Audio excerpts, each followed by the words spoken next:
So first of all, what is probability?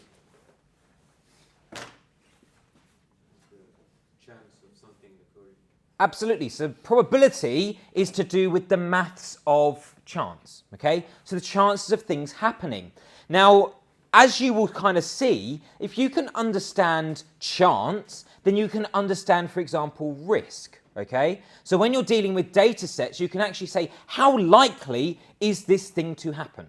Okay, so a lot of the time, particularly when we move into things like distributions and into things like sort of working with data, so probability distributions, normal distributions, expectation, variance, okay? A lot of the time, you're no longer working with sort of raw data, but you're working with the probability of that item coming up, okay? And you'll see that again. So having a grasp on probability is really important, okay?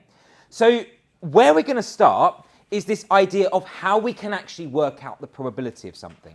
Now, does anybody know, if I want to find the probability of an event happening, what would that be equal to? How would I find the probability of an event happening? So as an example, let me put it in context, okay? Let's suppose I walk into a room, okay? So let's just walk into this room. Suppose I walked into this room this morning and I just picked somebody at random and took them out of the room. Okay, what's the probability that that person is going to be a girl?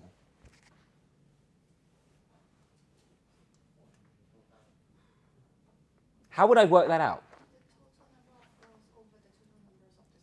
Absolutely, okay, absolutely. So if you didn't quite catch that, the probability of something happening is firstly, you need to work out the number of outcomes that you are interested in.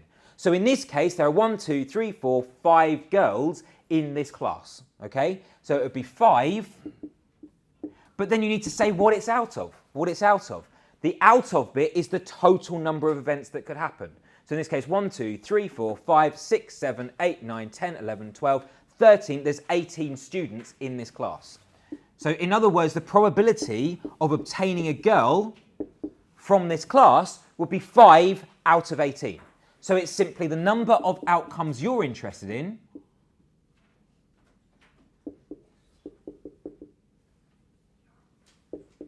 divided by the total number of outcomes.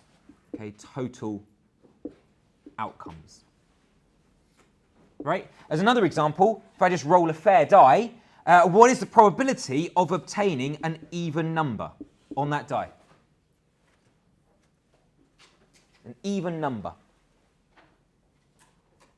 So how many events could happen? How many outcomes have I got on a die?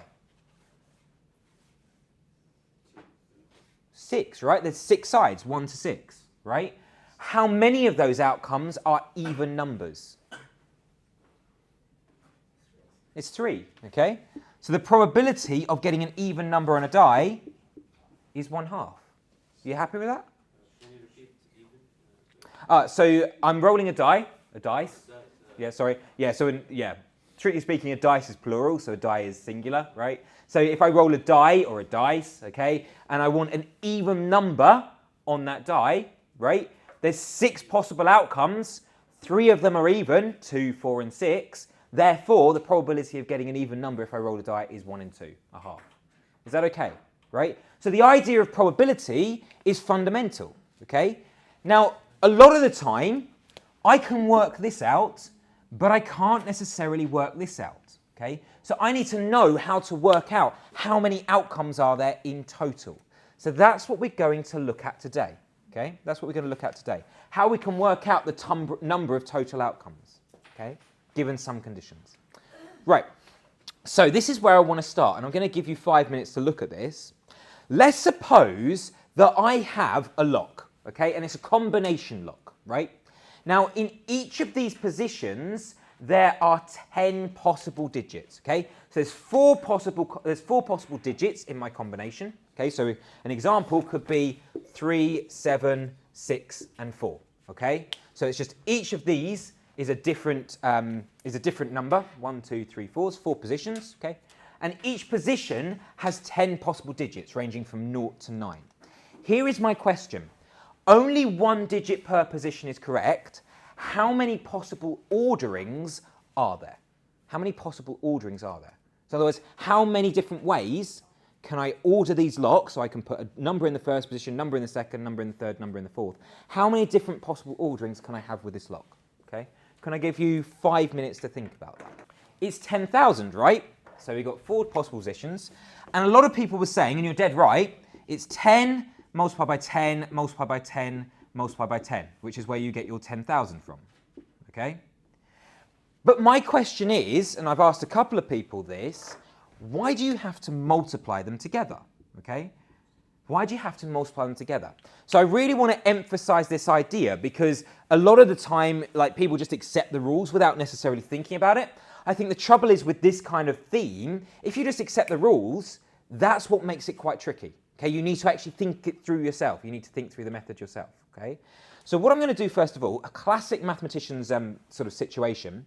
If you don't quite understand the complicated situation, break it down so it's simpler. So instead of saying we have a 4-position lock, let's say we've only got a 2-position lock. And actually, to make it even simpler, let's suppose there's only 5 digits in each position. Okay? So you can only have 5 digits in the first position, 0 through to 4, and 5 digits in the second position, 0 through to 4. Okay? So only one position per, so only one digit per position is correct. So one way that I can represent this then is by thinking about it as a table, okay? So my rows represent each possible digit which I can have on position 1, so 0 through to 4, okay?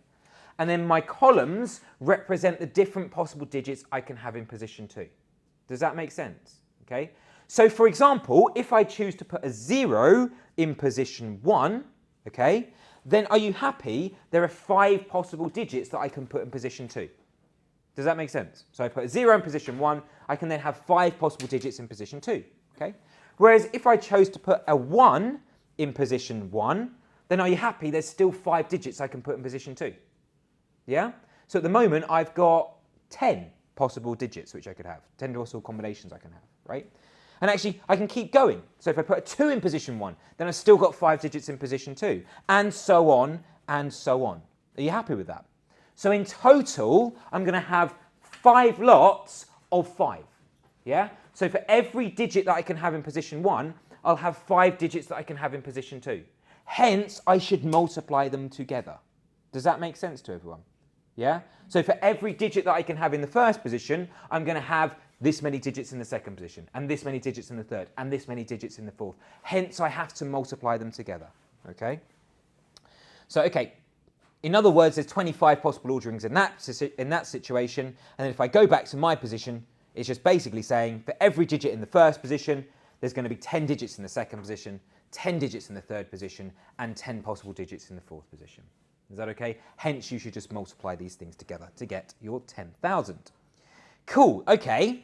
So a lot of the time, and we talked about this in the first theme, a lot of the time we want to sort of represent this, this idea in the most intuitive way, okay? So you say, okay, there's a lock here, there's a lock here. I know how many different possible orderings there are in each of these different locks. By the way, how many orderings are there going to be for lock A? So if it's only 3-position lock now. 10,000. That's this one for lock B. It's just 1,000, right? So it's 10 multiplied by 10 multiplied by 10. So for lock A, let's create some space.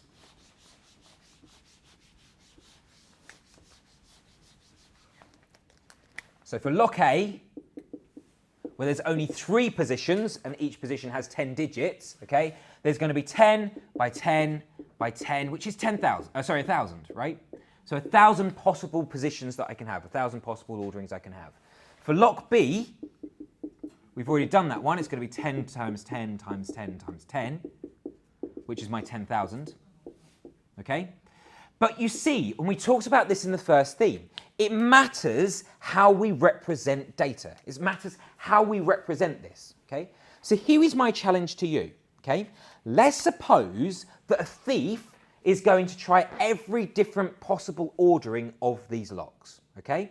Here's my question. They're going to try a different order every second. How long is it going to take for each lock to try every single ordering? Okay? So in other words, how long is it going to take to try every single ordering on lock A, and how long is it going to take to try every ordering on lock B? Okay, can you represent this in an intuitive way? Like, how much more secure is lock B than lock A? Can I give you 5 minutes to do that? Okay. Okay, so are you happy that obviously if they're going to try a combination or an ordering every single second, it will clearly take 1,000 seconds. But of course, 1,000 seconds, boys, okay, 1,000 seconds is meaningless to me. It doesn't mean anything. So how long is 1,000 seconds? Did we get an answer? Well, 16.6 minutes. It doesn't mean anything to me. Good. Okay, so 16 minutes, and is it 40 seconds or 42 seconds? I got 42 seconds. Is it 40.2? Okay, that might be a mistake, okay? It's effectively just taking this and dividing it by 60, yeah? And then you need to convert the remainder into seconds as well, yeah? So, okay, 16 minutes and about 40 seconds, right? How much did we get for lock B? So obviously it's going to take 1,000 seconds, but how long is that? How long is that? Yep. Yeah, good, okay? So 10,000 seconds is 2 hours and 42 minutes. Now you see, this is kind of coming back to this idea of statistics. A lot of the time, it's how you represent a data, how you represent a particular situation, right? So rather than just saying, well, lock A is going to take 1,000 seconds to crack, and lock B is going to take 10,000 seconds to crack, being a statistician is about telling the story in a way that people can understand, okay? So rather than just saying that, that's meaningless to people, you're actually putting it in a way that people can understand, okay? So lock A is going to take about 16 minutes, not that long, whereas lock B, just by adding that extra position on your lock, it's going to take over 2 hours, nearly 3 hours, yeah? So which lock would you go for? The second one, yeah? But you're happy that just by adding that extra combination, it's going to take 10 times as long, yeah?